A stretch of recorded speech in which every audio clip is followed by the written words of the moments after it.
Hello everyone, তোমরা সবাই কেমন আছো? এটা কি দেখছো বলো তো? এটা হচ্ছে পাবদা মাছ।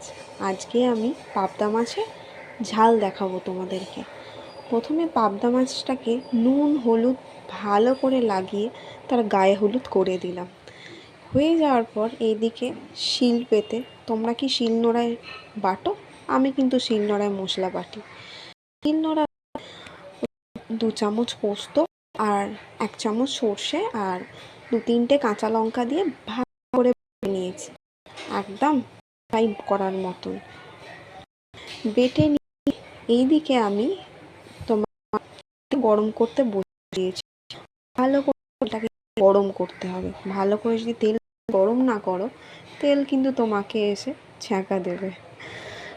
এইদিকে তেল গরম প্রায় হয়ে গেছে।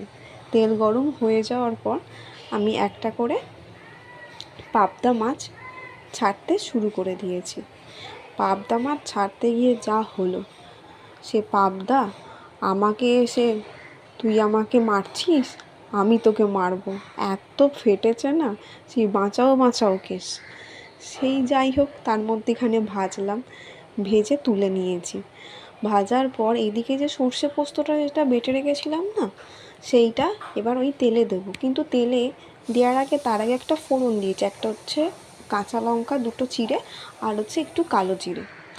এটা একটু হালকা ভাজা হয়ে গেলে তারপর এতে আমি সর্ষে পোস্ত বাটাটা আমি দিয়ে দেবো।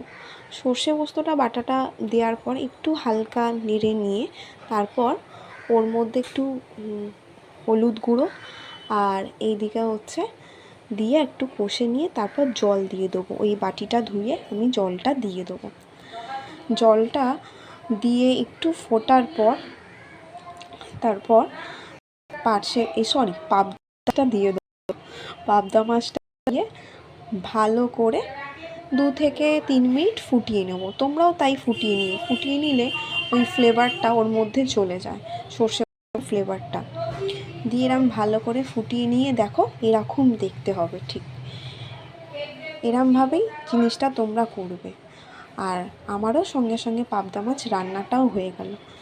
যদি ভালো লেগে থাকে অবশ্যই একটা লাইক কমেন্ট করতে ভুলবে না। এই দেখো আমলাম পাবদা মাছ। আজ এত অবধি, টাটা, বাই বাই। আবার দেখা হবে